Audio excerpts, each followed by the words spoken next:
এখন সত্যিই বুঝি। আমার কি মনে হয় জানো, এটা শুধু একটা শাড়ি না, এটা মায়া, আমার মার মায়া, আমার মার তোমার জন্য রেখে যাওয়া মায়া।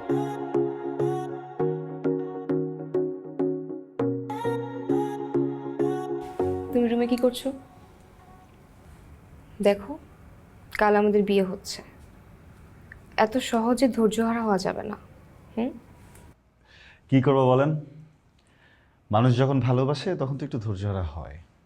টেনশনে কিছু নাই, আমি ধৈর্যহারা হইনি।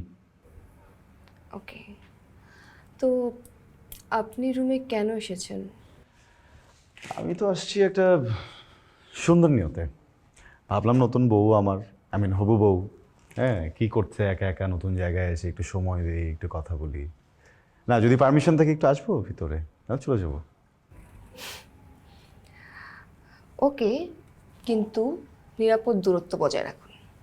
কাছে আসা যাবে না, কাছে আসলে খবর আছে।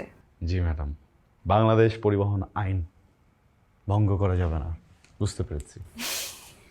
আসুন।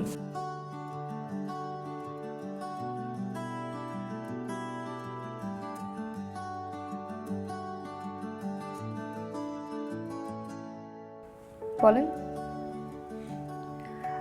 তোমার হাতে ওটা কি? ও, এটা তোমার জন্য। শাড়ি? আমার বিয়ের শাড়ি? পালিয়ে বিয়ে করব বলে ভাবিনি তুমি যে শাড়িরও ব্যবস্থা করবে। Thank you. ওয়েলকাম। কিন্তু এটার ব্যবস্থা তো আসলে আমি করিনি। এটার ব্যবস্থা আজকে থেকে আরো 10 বছর আগে একজন ভদ্র মহিলা করে রেখে সৃষ্টিকর্তার কাছে চলে গেছেন। সেই ভদ্র মহিলা আমার মা। মানা সবসময় বলতেন, শোন, যার সাথে ইচ্ছা প্রেম কর, যাকে বিয়ে করতে ইচ্ছা করবে আমাকে বলবি, আমি ওই মেয়ের সাথেই তোর বিয়ে দিব, কিন্তু শর্ত একটাই, আমার বিয়ের শাড়ি পরতে হবে ওকে। এটা নিয়ে অনেক ঝগড়া হতো। আমি মাকে বলতাম, মা আমি আবার ওকে পুরনো শাড়ি কেন পরাবো? মা তখন বলতেন, তুই বুঝবি একদিন। এখন সত্যিই বুঝি। আমার কি মনে হয় জানো, এটা শুধু একটা শাড়ি না, এটা মায়া, আমার মার মায়া, আমার মার তোমার জন্য রেখে যাওয়া মায়া। আমি যদি তোমাকে পুরো পৃথিবী এনে দিতাম না, বিশ্বাস করো পুরো পৃথিবীর অতটা দাম না এই একটা শাড়ির যত দাম।